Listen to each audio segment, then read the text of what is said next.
खबर बलिया जनपद के रशा से, जहां क्षेत्र के मुंडेरा गांव निवासी पूर्व विधायक राम इकबाल सिंह ने सूदखोरों को लेकर बड़ा बयान देते हुए सरकार की नीतियों को गलत बताया। उन्होंने कहा कि अगर बैंक बेरोजगारों को बिना ब्याज लोन देने तो शायद देश की स्थिति सुधर सकती थी, लेकिन बैंक बिना 10% ब्याज के बेरोजगारों को लोन नहीं देता।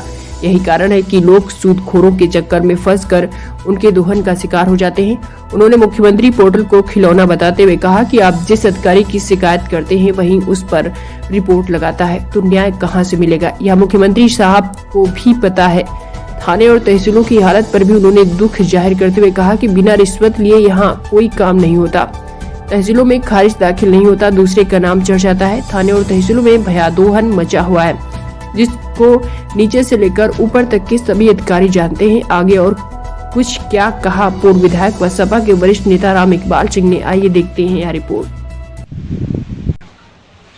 देखिए, गवर्नमेंट का फेल होने से जो स्टार्टअप इंडिया और स्किल डेवलपमेंट की बात हुई वो फेल हो गई देश, और देश में फेल हुई तो बलिया में भी फेल हुई। कोई भी बैंक बेरोजगारों को काम करने के लिए बिना 10% लिए नहीं दे रहा है, और बिना 10% लिए इंडस्ट्रीज ऑफिस भी कोई पैसा नहीं दे रही।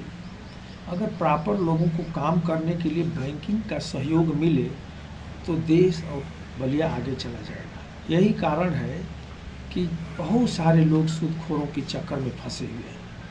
मैं कहता हूँ कि बलिया में 1-2 लाख लोग होंगे जो सूदखोरों के पैसे से काम कर रहे हैं और जिनकी माली हालत ख़राब हो जा रही है, और जिसका नतीजा बलिया में आप लोगों ने देखा कि एक व्यापारी को अपने को मौत के हवाले करना पड़ा।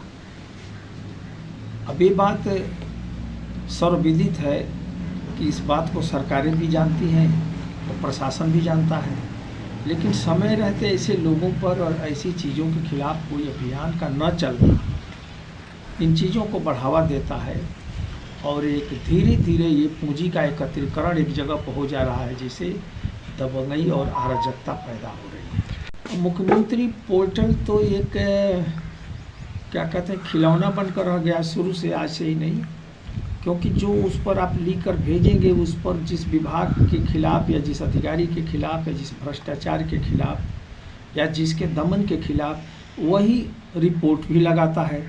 तो वो बेवकूफ़ बनाने का इससे बड़ा कोई धंधा नहीं है। मुख्यमंत्री जी को पता नहीं इन चीज़ों का, उनको ज्ञान है कि नहीं है, लेकिन ये बेवकूफ़ बनाने का धंधा है।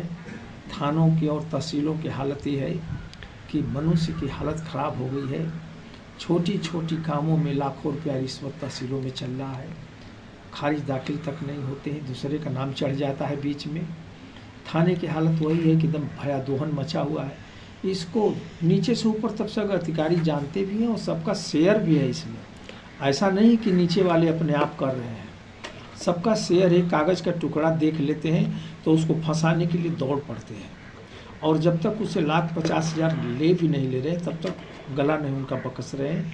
पहले की तरह ये नहीं कि 2-4 हज़ार 5 हज़ार रुपये रिश्वत ले लिया, 50,000 से नीचे थाने वाले लोग रिश्वत ले नहीं रहे हैं।